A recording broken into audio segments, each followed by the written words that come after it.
ప్రభు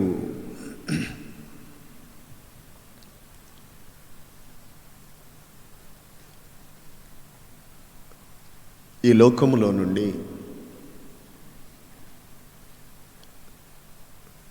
తండ్రి యొద్దకు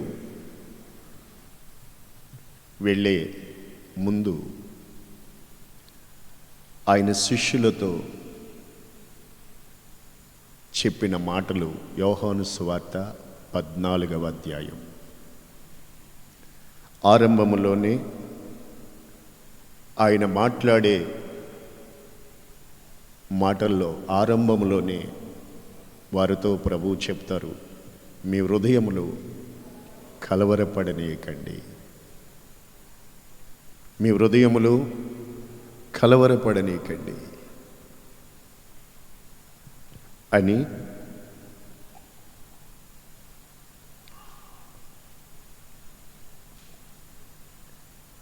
నేను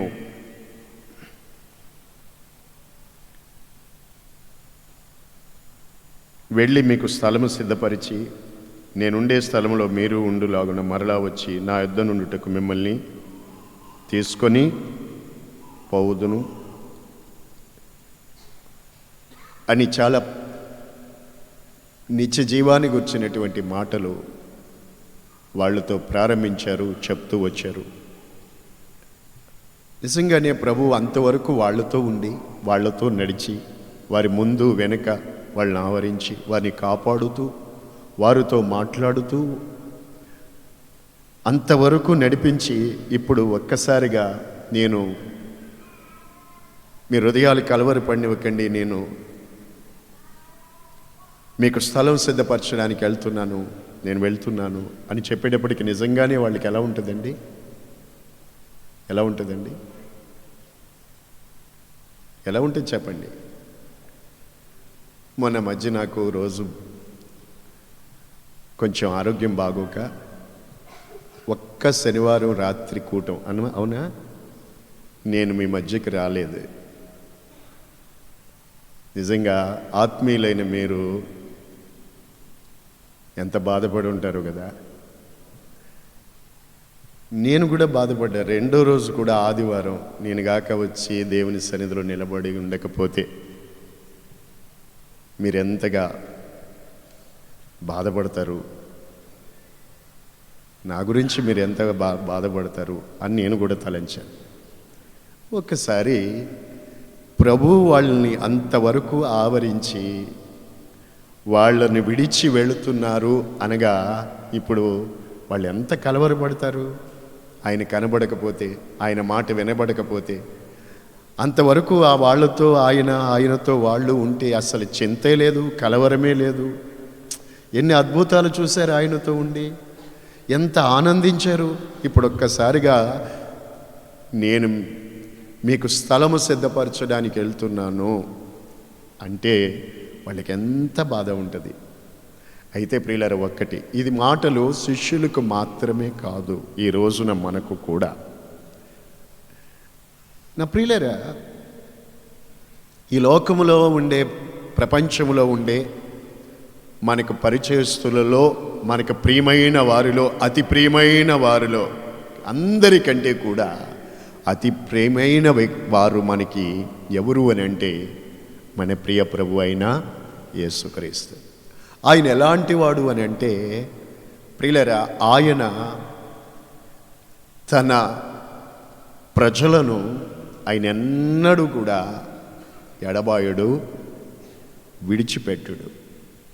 అదే చెప్తారు ఇందులో, ఈ అధ్యాయంలో చాలా ప్రాముఖ్యమైన మాటలు చెప్తారు.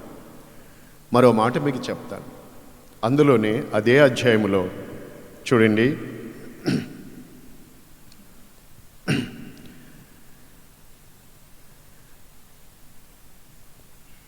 16, నేను తండ్రిని వేడుకొందును, మీ యొద్ద ఎల్లప్పుడూ ఉండుటకై ఆయన వేరొక ఆదరణకర్తను సత్యస్వరూపియగు ఆత్మను మీకు అనుగ్రహించును. స్తోత్రం, స్తోత్రం, స్తోత్రం. 18వ వచనంలో మిమ్మను అనాథలుగా ఈ మాటల చేత విశ్వసించిన వాళ్ళు ఈ కాలమందు మీరు ఏ పరిస్థితుల్లో ఉన్నా దేవుని వాక్యమును మీరు విని ఈ వాక్యము చేత మీరు బలపరచబడుదురుగాక, ధైర్యపరచబడుదురుగాక, ఆదరింపబడుదురుగాక. ప్రభు ఏమంటున్నారు అని అంటే, మిమ్మును అనాథలనుగా విడువను. మిమ్ములను, దేవుని స్తుతించండి, మిమ్ములను అనాథలనుగా విడువను. ఆయన విడిచిపెడితే మనం అనాథలమే. ఆయన మనతో లేకపోతే మనం అనాథలమే. ఎవరు ఉన్నా, ఎంతమంది ఉన్నా, ఆయన లేకపోతే మనం అనాథలమే అవుతాం. కానీ మన ప్రియ ప్రభు ఏమని చెప్పుచున్నారు? నేను మిమ్ములను అనాథలనుగా విడువను. Praise Lord. చూడండి, అక్కడే అంటారు, మీ యొద్ద నివసించుటకు నేను వేరొక ఆదరణకర్తని మీ యొద్దకు పంపుతాను. లోకం ఆయన ఎరగదు, ఆయన చూడదు, ఆయన పొందనేరదు, మీరు ఆయన ఎరుగుదురు. ఆయన మీతో కూడా నివసించును, మీలో ఉండును అని చెప్పారు. Praise the Lord. ఆయన మీతో కూడా నివసిస్తారు, మీలో నివసిస్తారు. దేవుడు రెండు విధాలుగా కూడా మీతో కూడా నివసిస్తారు, మనతో కూడా నివసిస్తారు. మనలో, మీలో నివసిస్తారు. ప్రియులరా, ఆయన మనల్ని అనాథలుగా విడిచిపెట్టేవాడు కాదు. Praise Lord. స్తోత్రం.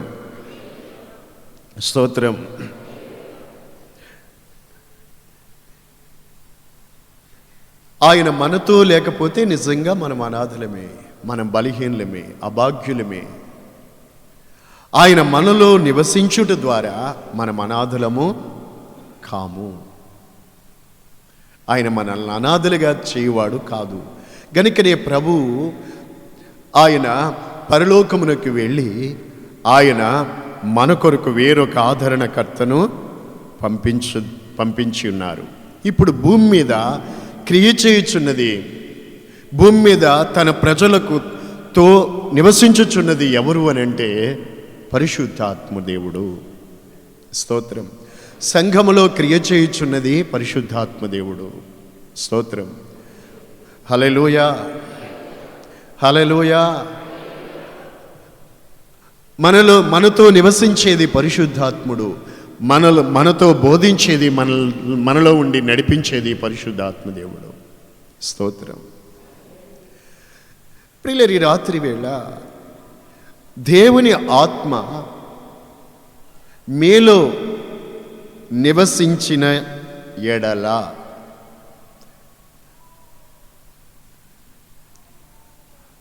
ఆయన మనలో నివసించుట ద్వారా ఆయన మనలో ఏం చేస్తారు?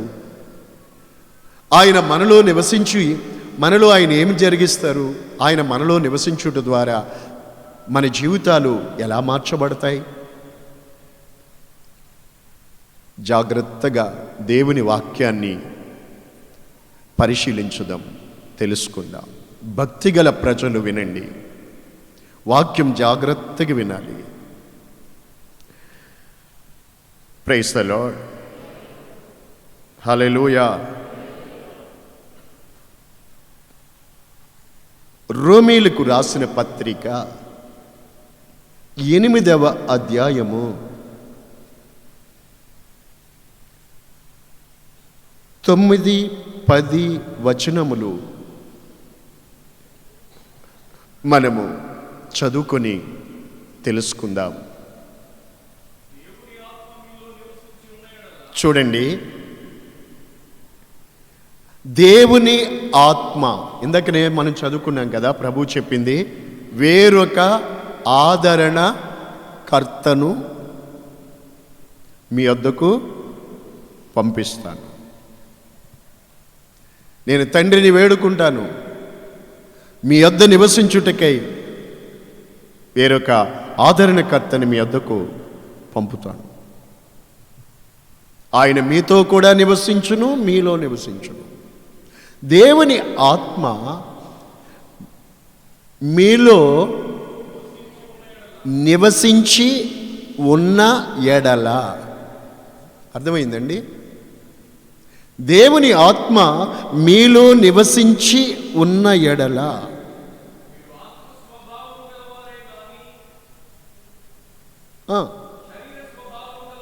దేవుని ఆత్మ మీలో నివసించినప్పుడు ఏం జరుగుతుంది? మనలో ఇది జరుగుతుంది. మీరు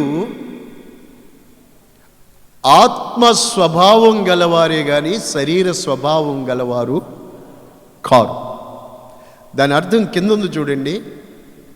ఆత్మయందున్నవారే కానీ శరీరమందున్నవారు కారు.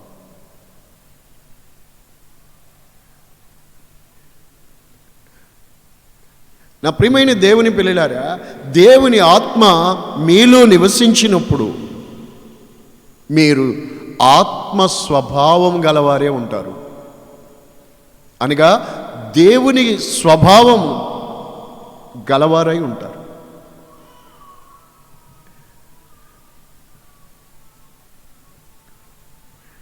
శరీర స్వభావం గలవారుగా ఉండరు, దేవుని స్వభావము గలవారుగా ఉంటాం. ఎంత మంచి మాట చూడండి, ఎంత ఉన్నతమైన అనుభవం, ఎంత గొప్ప మార్పు. ఎప్పుడు? దేవుని ఆత్మ మీలో నివసించి ఉన్న ఎడల.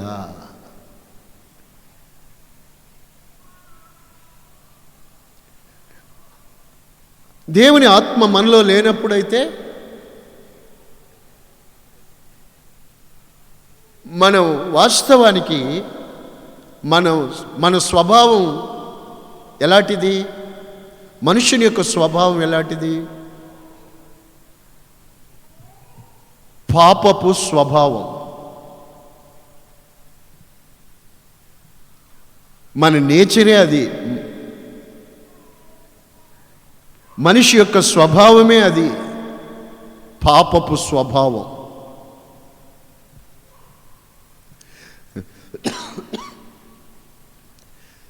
అయితే దేవాది దేవుడు తన ఆత్మ ద్వారా మనలో నివసించి మనలో జరిగించే అద్భుతం ఏంటంటే, ఆయన మనలో నివసించి మనల్ని శరీర స్వభావం గలవారిగా కాక ఆత్మ స్వభావం గలవారిగా ఆయన మార్చును.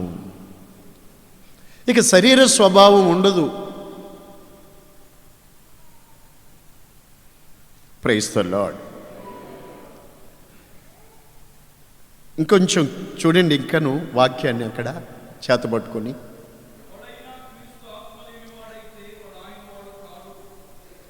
అది ఏ మనుషుడైనా దేవుని ఆత్మ లేనివాడైతే వాడు ఆయన వాడు కాదు. ఆత్మ లేనివాడు ఆయన వాడు కాదు. ఆయన ఆత్మ లేనివాడు ఆయన వాడు కాదు. ఎందుకనగా ఆయన ఆత్మ లేకుండా ఆయన స్వభావంలోకి రాలేరు. ఆ స్వభావం మారదు, ఆ పాపపు స్వభావం పోదు. ఆ కఠినమైన స్వభావాలు, ఆ శరీర స్వభావాలు, ఆ మూర్ఖపు స్వభావాలు, ఆ పాపపు స్వభావాలు మారవు. అందుకని ఎవడైనా క్రీస్తు ఆత్మ లేనివాడైతే వాడు ఆయన వాడు కాడు. ఎలా కాగలుగుతాడు? ఇంకా చూడండి, చక్కటి ఎంత శ్రేష్టమైన మాట. క్రీస్తు మీలో ఉన్న ఎడల, అదిగో చూడండి, మీ శరీరం పాపం విషయమై మృతమైనదిగాను, మీ ఆత్మ నీతి విషయమై జీవము గలదిగాను మారుతుంది. దీనిని బట్టే క్రీస్తు వారెవరో, దేవుని బిడ్డలెవరో, దేవుని బిడ్డలు కాని వారెవరో తేట తెల్లమవుతుంది. చూడండి, మీరు ఒక చెట్టు దాని ఫలాలను బట్టే కదా అది మంచిదా చెడ్డదా అనేది తెలుస్తుంది. అలాగే క్రీస్తు ఆత్మ మీలో నివసించి నా ఎడల మీరు ఆత్మ స్వభావం గలవారుగా ఉంటారు కానీ శరీర స్వభావం గలవారుగా ఉండరు. క్రీస్తు ఆత్మ మీలో నివసించిన ఎడల మీ శరీరం, ఇలా చూడండి, పాపం విషయమై మృతమైనది, పాపం విషయమై మృతమైనది, మీ ఆత్మ నీతి విషయమై జీవము గలది. అంతే. ఇది ఒకరిలో దేవుని ఆత్మ నివసించినప్పుడు జరిగేటువంటి మార్పు. Praise the Lord. హల్లెలూయా, హల్లెలూయా.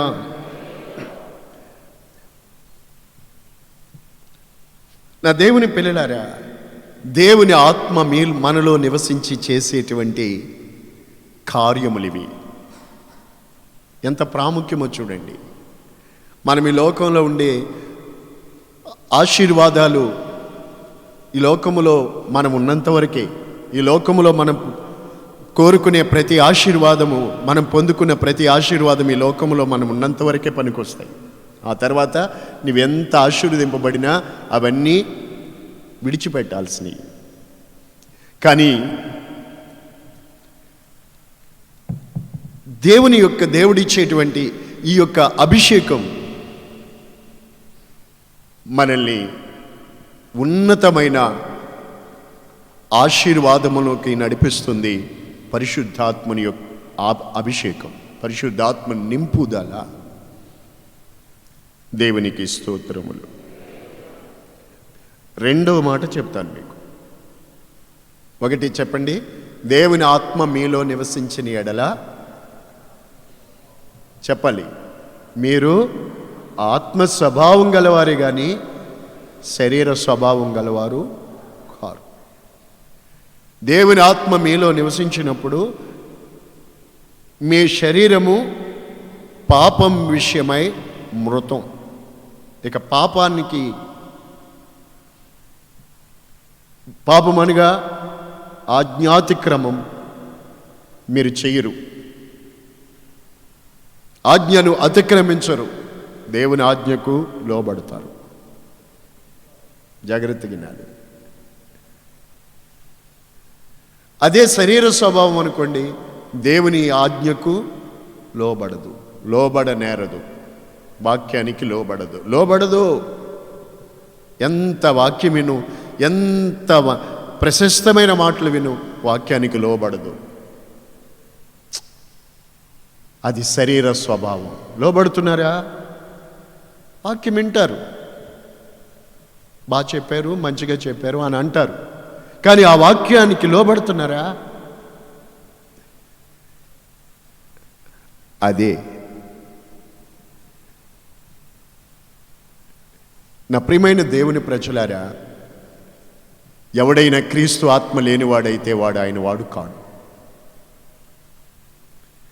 రెండవది, దేవుని ఆత్మ మనలో చేసేటువంటి కార్యం ఏమిటి?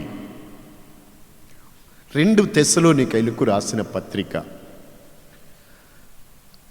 2వ అధ్యాయము 13వ వచనం చాలా ప్రాముఖ్యమైన, ప్రశస్తమైన దేవుని మాటలు. మీ హృదయాలు నింపుకోవాలి, మీరు గ్రహించాలి. చదవండి.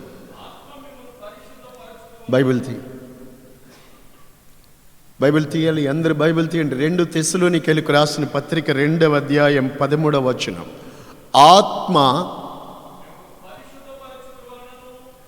ఆత్మ మిమ్ములను పరిశుద్ధపరుచును. ఆత్మ చేసే పని ఏంటండి? దేవుని ఆత్మ మీలో నివసించి చేసే పని ఏంటి అంటే చెప్పండి. ఆత్మ మిమ్మును, మళ్ళా చెప్పాలి, అందరూ చెప్పండి. ఆత్మ మిమ్మును పరిశుద్ధపరుచును, పరిశుద్ధపరుచును, పరిశుద్ధపరుచును. ఎప్పుడు దేవుని ఆత్మ మనలో చేసే పని అది. ఆత్మ మిమ్మును పరిశుద్ధపరుచును, పరిశుద్ధపరుచును, పరిశుద్ధపరుచును. మనం బ్రతుకున్నామంటే మన శరీరంలో రక్తాన్ని, మన శరీరంలో ఉండేటువంటి అతి ప్రాముఖ్యమైన అవయవాలలో మూత్రపిండాలు చేసే పని చాలా ప్రాముఖ్యమైన పని. ఈ మూత్రపిండాలు చేసే పని ఏంటంటే మన శరీరములోని, మనిషి యొక్క శరీరములోని రక్తాన్ని ఎప్పుడు నిరంతరము శుద్ధి చేస్తాయి. శుద్ధి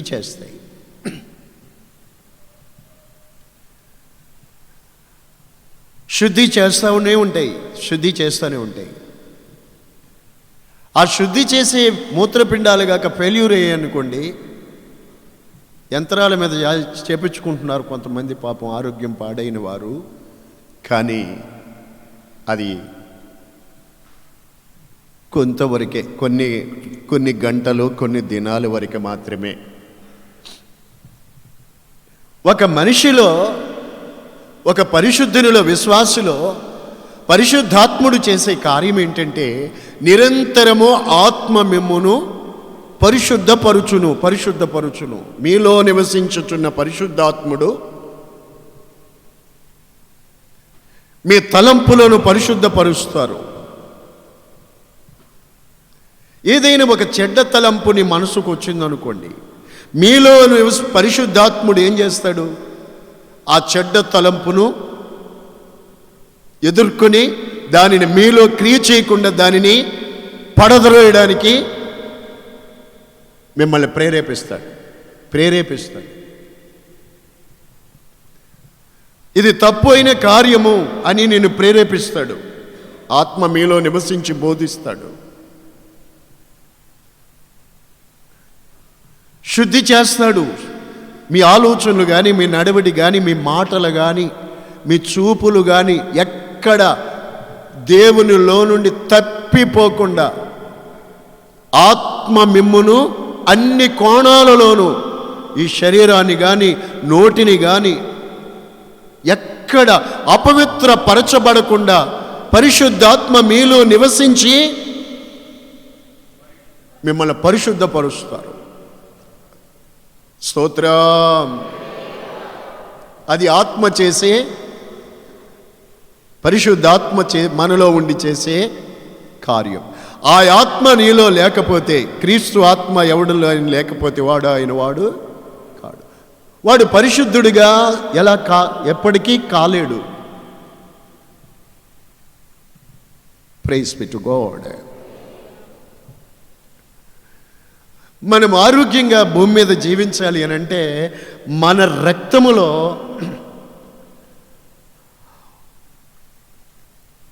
ఏమండి ఎర్ర రక్త కణాలు, తెల్ల రక్త కణాలు అని ఉంటాయి. అంటే శరీరములోనికి వచ్చేటువంటి వ్యాధి మూలాలతో లేక వ్యాధి కారకమైన కణాలతో లేక రోగ క్రిములతో పోరాడి వాటిని చంపేటువంటి శక్తి కలిగిన కణాలు ఉంటాయి. ఆ కణాలు మనలో ఉండి, మన రక్తములో ఉండి వాటితో ఎప్పుడు ఫైట్ చేస్తాయి, పోరాడతాయి. Praise the lord. పోరాడి ఆ వ్యాధిని, ఆ వ్యాధి కారకమైన మూలాల్ని, క్రిములను, ఆ కణాల్ని చంపినప్పుడే మనం బతుకుతాం. లేదా అవి ఎక్కువయ్యి ఈ రక్తములో వ్యాపించి వృద్ధి చెందిపోయి ఏవి వ్యాధి కారకమైన కణాలు. అవి ఎక్కువైపోయి వ్యాపించేసి ఉన్నాయనుకోండి, ఇక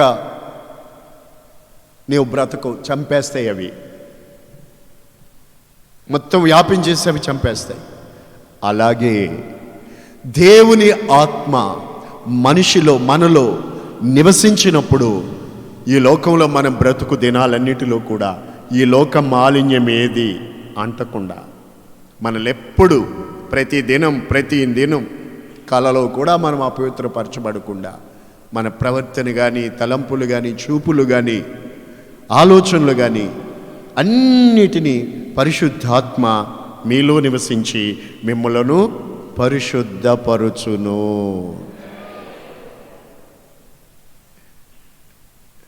మిమ్మల్ని పరిశుద్ధపరుచును.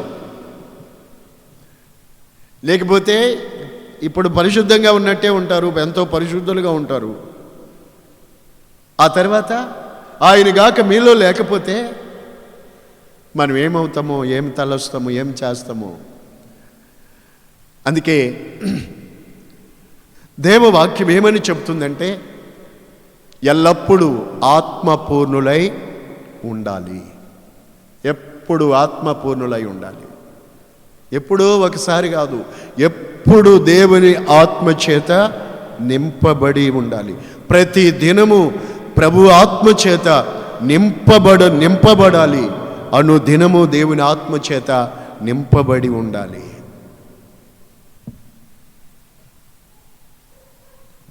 దేవునికి స్తోత్రములు, స్తోత్రములు. హల్లెలూయా. పరిశుద్ధతను గురించి పోయిన శనివారం రాత్రి మనం దేవుని వాక్యం విన్నాం. Praise the Lord. అందులో మీకు కొంచెం గుర్తున్న మాట చెప్తున్నాను.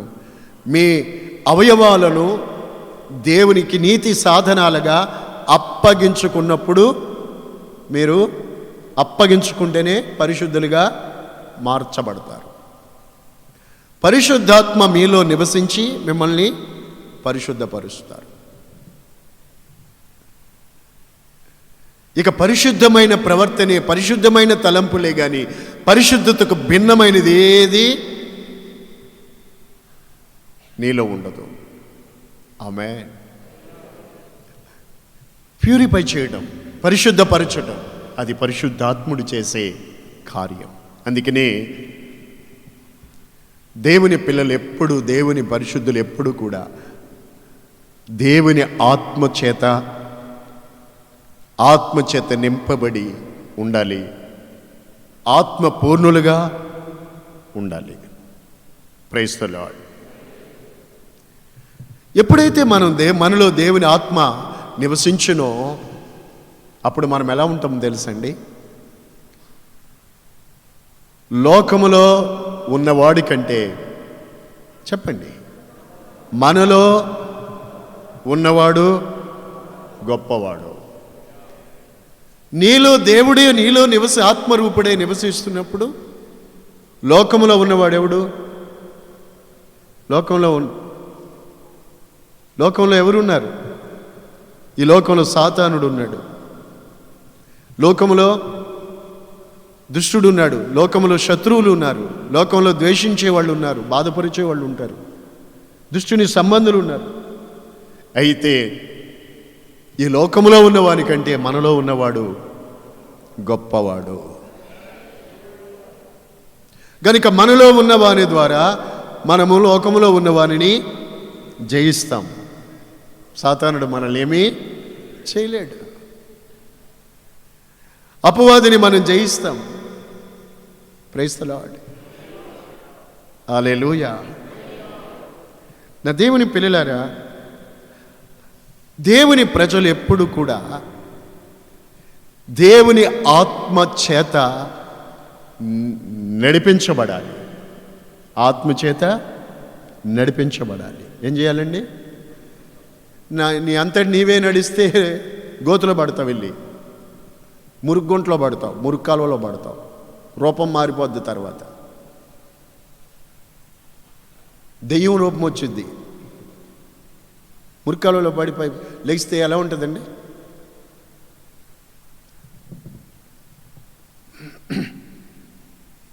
Praise the Lord. అందుకని ఎందరూ దేవుని ఆత్మ చేత నడిపించబడతారో, అంటే దేవుని ఆత్మ నేను నడిపించాలి. ఎందరూ దేవుని ఆత్మ చేత నడిపించబడతారో వారందరూ దేవుని కుమారులను కుమార్తెలనై ఉంటారు. ఆమేన్. యేసు ప్రభు వచ్చినప్పుడు దేవుని కుమారులైన వాళ్ళే దేవుని రాజ్యములోనికి ప్రవేశించగలుగుతారు. ఆమేన్. ప్రభువా ప్రభువా అని పిలిచి వారందరూ పరలోక రాజ్యములోకి రారు. ప్రభువా ప్రభువా అని పిలిచే వాళ్ళందరూ పరలోక రాజ్యం రారు. ఎందరూ దేవుని ఆత్మ చేత నడిపించబడుతున్నారో వారే దేవుని కుమారులు కుమార్తెలు అనబడతారు. అంటే మనం దేవుని ఆత్మ చేత నడిపింపబడాలి. ఆత్మ నడిపింపు మనకు ఉండాలి. ఆత్మ నడిపింపు, ఆత్మ చేత నడిపించబడటం. అంతేగాని మన ఆలోచనల చేత, మన సొంత ఉద్దేశాలు ఉద్రేకాల చేత మనం నడవకూడదు. దేవుని ఆత్మ చేత నడిపించబడాలి. ఆత్మ చేత నడిపించబడాలి. స్తోత్రం. యెహెజ్కేలు గ్రంథంలో మీరు చదువుకోండి, ఒకసారి గుర్తు చేసుకోండి. అక్కడ 4 జీవులు, ఆ జీవులకి చక్రాలు, ఆ రెక్కలకి కన్నులు, ఆత్మలు ఉన్నాయి. అవి ఆ ఆత్మ ఎటుపోతే ఆ జీవులు కూడా, ఆత్మ ఎక్కడికి వెళ్తే ఏ దిశకు తిరుగుతుంటే ఆ జీవులు కూడా అటే తిరుగుతున్నాయని ఉంది. ప్రియులారా, ఆత్మ ఎటు తిప్పితే అటు, ఆత్మ ఎటు నడిపిస్తే అటు. ఆత్మ ఏ వైపుకు తిప్పితే ఆ వైపుకి. చూడండి, పిలుపు ఇదిగో ఈ దారిలోకి వెళ్ళు, అటే వెళ్ళాడు. దేవుని ఆత్మ ఒక మనిషిని ఎప్పుడు ప్రయోజనకరంగా నడిపిస్తాడు. దేవుని ఆత్మ చేత నడిపించబడే వ్యక్తి ఎప్పుడు దేవుని యొక్క నామాన్ని, దేవుని చిత్తాన్ని చేయగలిగినట్లుగా దేవుడు నడిపిస్తాడు. ఒక సేవకుడైనా విశ్వాసి అయినా దేవుని ఆత్మ చేత నడిపించబడేవారై ఉంటేనే వారు దేవుని సేవకులు, దేవుని చిత్తము చేయగలుగుతారు. వారు దేవుని బిడ్డలై దేవుని మహిమపరచగలుగుతారు.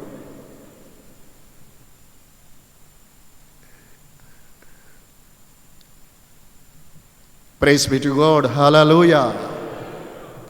తేటగా దేవుని వాక్యం మనకి తెలియచేస్తుంది. దేవుని ఆత్మ లేని వారు ఎంతమంది ఉన్నారు ఈ రోజున. ఒకేలా ఎలాగా చెప్పగలుగుతారు అంటే, శరీర స్వభావాలు వారిలో చావవు. ఆత్మ మీలో నివసించినప్పుడు ఆ ఫలాలు ఎలా ఉంటాయో, ఏమై ఉంటాయో లేఖనంలో నుండి మీకు చదువుకుందాం. చూడండి, గలతీ పత్రిక. చాలాసార్లు మీరు చదివి ఉంటారు, తెలిసి ఉంటారు, తెలియకుండా ఉండరు ఈ మాటలు. అయినా చాలా ఆ వాక్యం అర్థం చేసుకోవడం చాలా మాత్రం అవసరం. అక్కడ 5వ అధ్యాయంలో దైవజనులు పౌలు ఏమని చెప్తారు సంఘానికి, గలతీలో ఉన్న సంఘానికి? ఆత్మానుసారముగా నడుచుకొనుడి. ఎలా నడుచుకోవాలి? ఇప్పుడే వినేసి ఇప్పుడే వదిలేయకండి. కొంతమందికి గేటు దాటి బయటికి వెళ్తే చాలు. ఏమైనా ఉంటుందా? నెమరేసుకుని వెళ్తున్నారా? నెమరేసుకుంటున్నారా? గేటు దాటి వెళ్తే చాలు, గుర్తుండదు, వాక్యమే ఉండదు. ఏమైపోయింది? సైతానుగాడు దొంగ. నిన్న పోలీసు వాళ్ళు హెచ్చరిక చేస్తున్నారు కదా, రోడ్లమ్మడి తిరిగి, దొంగలు ఉన్నారు జాగ్రత్త, దొంగలు ఉన్నారు జాగ్రత్త. మరి దొంగలే ఉంటా. దొంగవాడు ఏం చేస్తాడు? కాదంటే ఎవడు దొంగో ఎవడు దొరో ఇప్పుడు తెలీదు, దొరికాకే తెలిసింది. దొంగలు ఉన్నారు జాగ్రత్త, దొంగలు ఉన్నారు జాగ్రత్త అని చెబుతున్నారు. స్తోత్రం. సేవకులుగా మేము కూడా చెబుతున్నాం. ఆ దొంగ ఎవరు అంటే ఆ దొంగల గురించి, వాళ్ళు చెప్పే వాళ్ళ గురించి మేము చెప్పట్లేదు.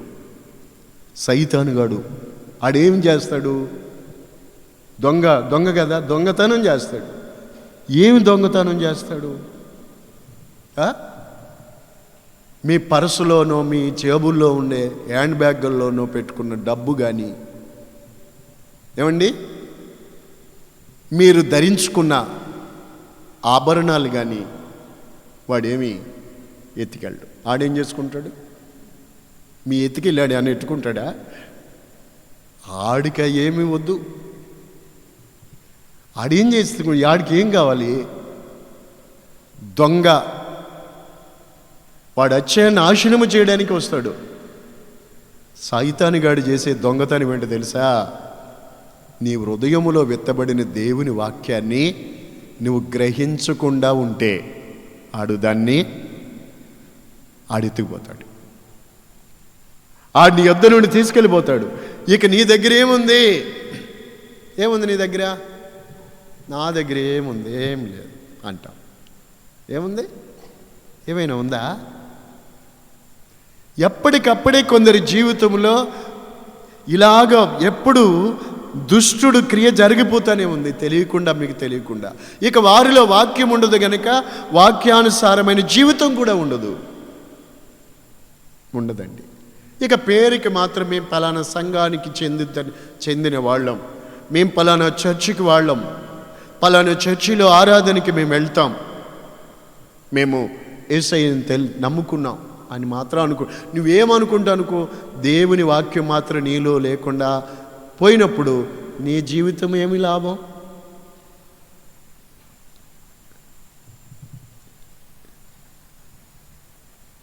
జాగ్రత్త. ఈ వర్తమానం వినిచుండగానే మీరు గ్రహించుకోవాలి. మీ హృదయాలు తెరవబడాలి. మీరేమై ఉన్నారో మీరు గుర్తించుకోగలగాలి. దేవుని వాక్యం నీలో ఉందా? అందుకే కొలస్సీ పత్రికలో చక్కటి మాట మనం చదువుతాం. కృపా సహితముగా దేవుని వాక్యం మీలో నివసింపనీయుడి.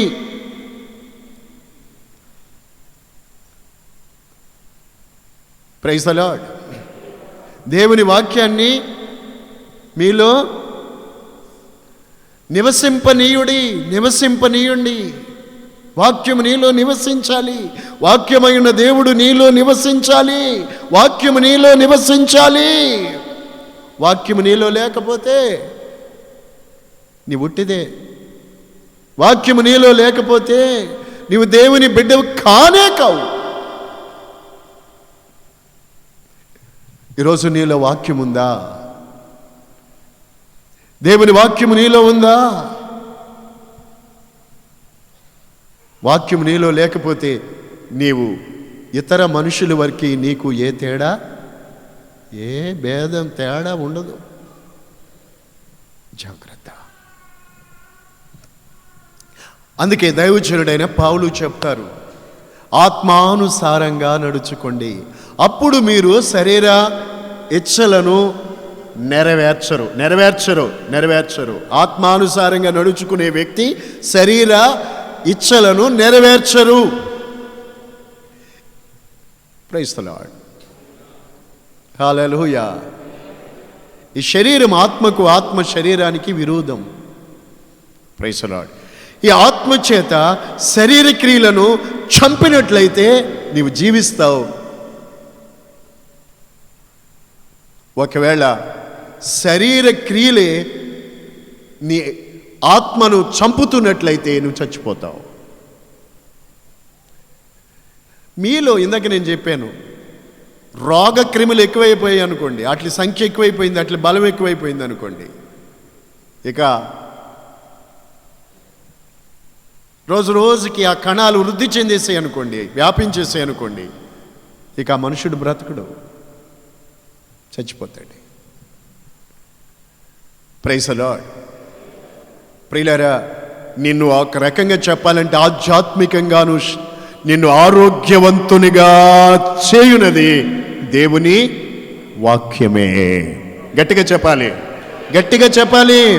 హల్లెలూయా.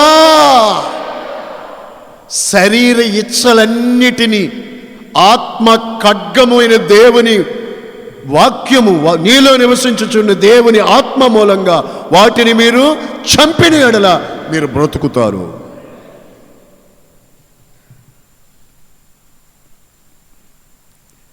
తర్వాత ఉంటుంది ఆత్మ ఫలమేమనగా, చదవండి.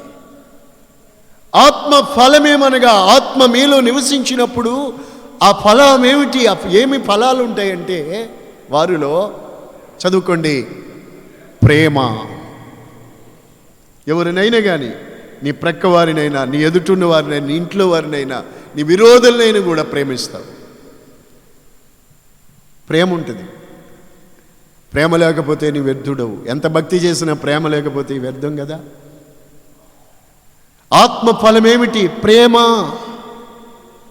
సంతోషము, సమాధానము, దీర్ఘశాంతము, దయాళుత్వము, మంచితనము,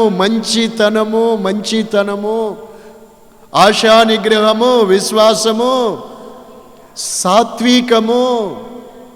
ప్రైజ్ ది లార్డ్. సాత్వికం. హల్లెలూయా.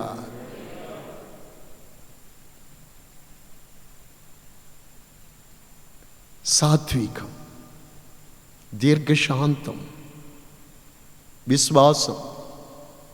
ఎంత మంచి అవి ఆత్మఫలాలు. ఒక్కొక్కరు చూడండి విశ్వాసులే, కానీ చిన్న దానికి కూడా బుష్మని కోపపడుతూ ఉంటారు. కోపం. నీలో ఆత్మ నివసించుట లేదు, నీలో ఆత్మ స్వభావం లేదు, తగ్గించుకునేది లేదు. అందుకే నీ కుటుంబంలో ఇబ్బంది, శ్రమ, నెమ్మది లేకపోవడానికి కారణాలు. Praise be to God. ఆత్మ ఫలమేమి చెప్పండి, మరొకసారి చెప్పండి. ఎప్పుడు రివిజన్ చేసుకోవాలి, గుర్తుపట్టుకోవాలి. ఏమండి? హల్లెలూయా, హల్లెలూయా.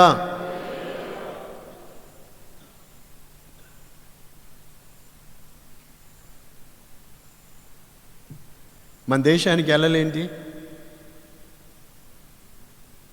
ఇవన్నీ వదిలిపెట్టేశారు, బైబిలే చదువుతున్నారు.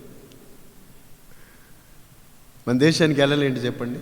మన దేశానికి వెళ్ళలేంటి చెప్పరా? తూర్పున హిమాలయాలు, ఉత్తరాన హిమాలయాలు, తూర్పున బంగాళాఖాతం, పడమర అరేబియా సముద్రం, దక్షిణాన బంగాళాఖాతం, తూర్పున బంగాళాఖాతం. రైట్, స్తోత్రం. తూర్పున బంగాళాఖాతం. ఈ ఎల్లలు అద్దులు ఏమండి? అలాగే మన జీవితంలో కూడా ఇవన్నీ మన ఆధ్యాత్మిక జీవితంలో మనకి దేవుని ఆత్మ మనలో నివసించినప్పుడు మనలో కలిగేటువంటి ఫలాలు మనలో ఉంటాయి. ఈ ఫలాలకి మించి మనలో ఇక అద్దులు దాటిన ప్రవర్తన అనేది కూడా ఉండదు.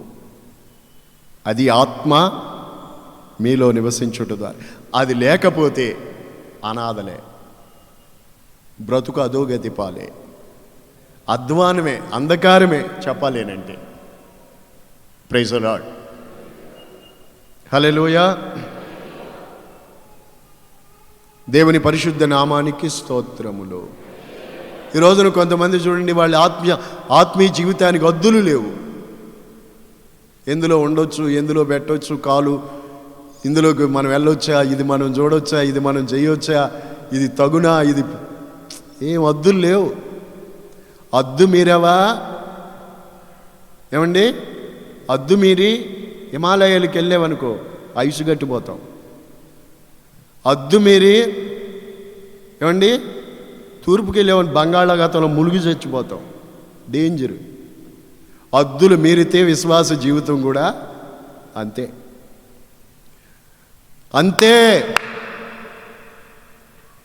పరిశుద్ధాత్ముడు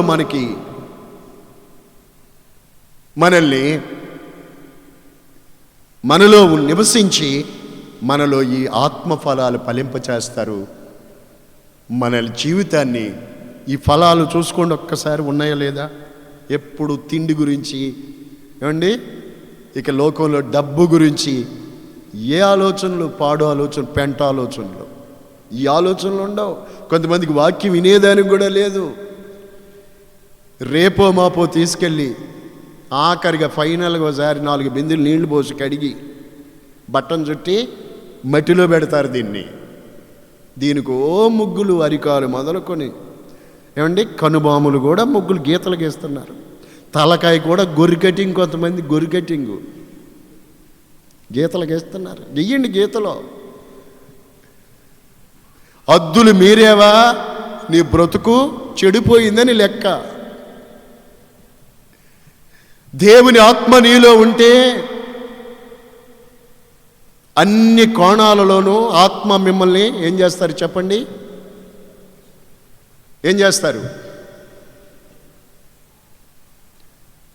మీ స్వభావాలు, మీ స్వభావం ఆత్మ స్వభావం గలవారుగా ఉంటారు కానీ శరీర స్వభావం గలవారుగా ఉండరు. దేవుని స్వభావం మీలో ఉంటుంది. నిజంగా అందుకే కబులు మీరు దైవములని నేనే సెలవిచ్చుచున్నాను. దేవుని వాక్యం ఎవరికి వచ్చినో వారు దైవములని చెప్పబడింది. ఆ ఆత్మ ఫలాలు నీలో ఉంటే నువ్వెవరు అనగా నీలో ఉన్నది దేవుడే. అసలు జీవిస్తున్నది నీవు కానీ పౌలు అంటారు నేను కాను, మరెవరు?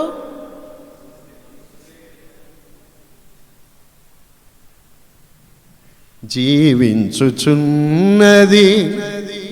నేను కాదు, క్రీస్తే నాలో జీవించుచున్నాడు.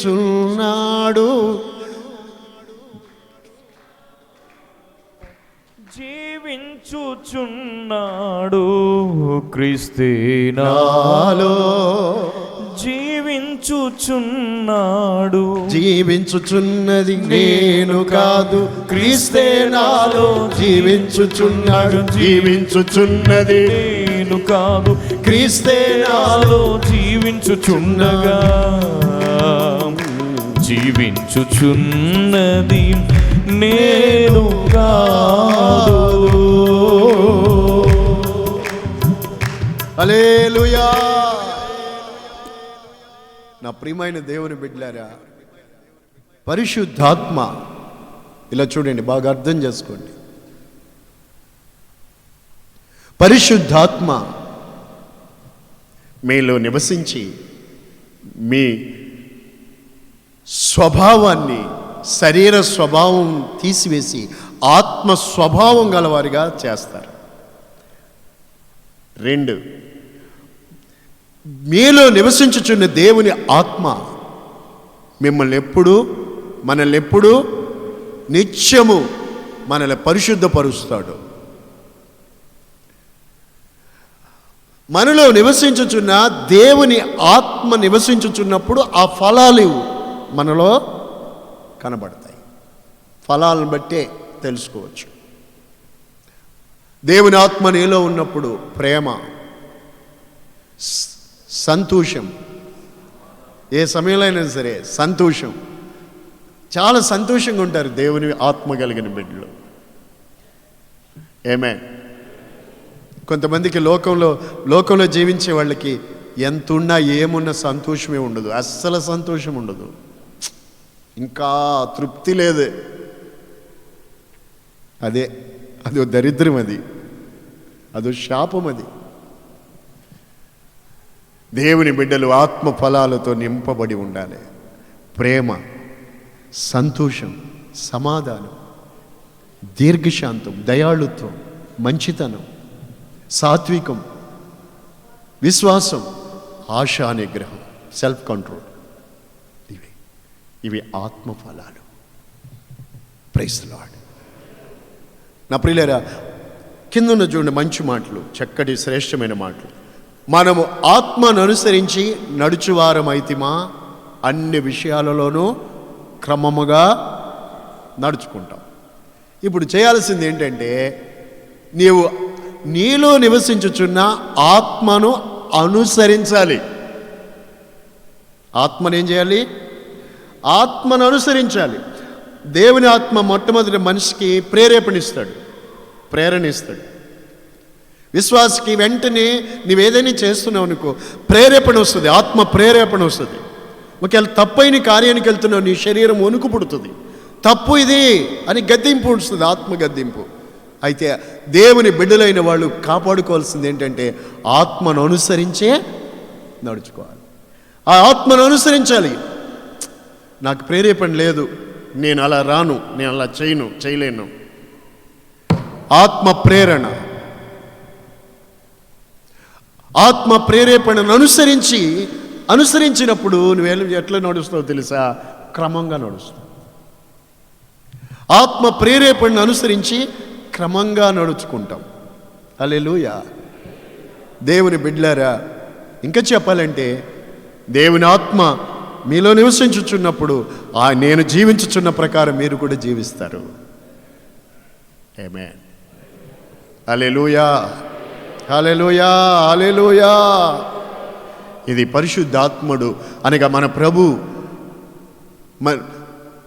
మనలో నివసించుట ద్వారా మన జీవితంలో చేసే గొప్ప కార్యాలు. ఆమేన్. ఆత్మ కార్యాలు, ఆత్మ మనలో జరిగించే కార్యాలు, ఆత్మ ఫలాలు. Praise Lord. అందుకనే చక్కటి మాటలు పౌలు గలతీ పత్రికలో, ఎఫెసీ పత్రికలు కూడా చెప్తారు, ఆత్మ పూర్ణులై ఉండండి అని, ఆత్మానుసారంగా నడుచుకోండి అని. Praise Lord. కనుక ప్రియులారా, మరి ఈ యొక్క ఆశీర్వాదాన్ని నిజంగా కళ్ళకు కట్టినట్టుగా మీరు అర్థమైంది కదండి వాక్యం, ఉపదేశం. కనుక ఈ విధంగా నా జీవితాన్ని మార్చండి అని కోరుకోవాలి. తన్ను పరిశుద్ధాత్మను అడుగు వారందరికీ కూడా పరిశుద్ధాత్ముడు ఇవ్వబడుతున్నారు. Praise the Lord. నా నామమున మీరు నన్ను ఏమడిగినా చేస్తానని అక్కడే అంటారు. ఆమేన్. నేను తండ్రిని వేడుకుంటాను అన్నారు. గనుక అన్నిటికంటే ప్రాముఖ్యముగా ఈ చివరి దినాల్లో లోకములో ఉన్న దుష్టుని జయించడానికి మనకు బలం అవసరం. మనల్ని బలపరిచే పరిశుద్ధాత్ముడు మనకు అవసరం. ఆమేన్. హల్లెలూయా. అనేక దురాత్మలు లోకంలో క్రియ చేస్తున్నాయి. సర్వసత్యములో నడిపించే పరిశుద్ధాత్ముడు మనలో నివసించుట మనకి అవసరం. హల్లెలూయా, హల్లెలూయా.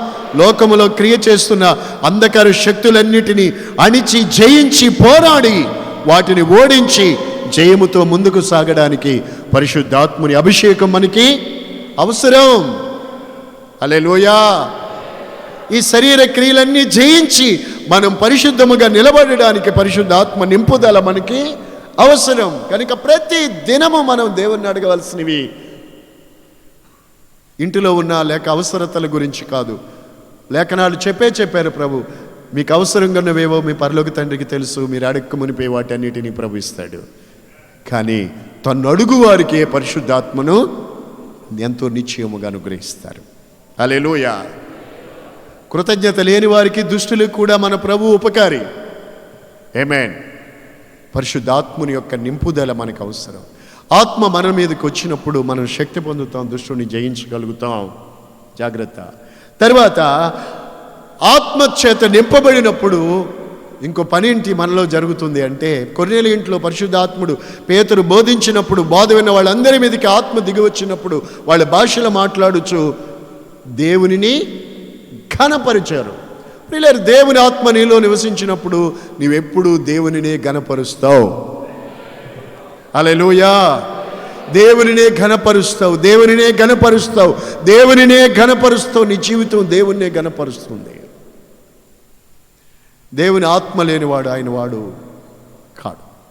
గనుక దేవుని బిడ్డలారా, ఈ రాత్రి ఈ మాటలన్నిటినీ మీ హృదయంలో నింపుకోండి, దేవుని ప్రార్థించండి. ఇది మొదలుకొని ఎప్పుడు ప్రతి దినము కూడా నీవు లేవగానే పరిశుద్ధాత్మతో నింపుము దేవా అని అడగండి.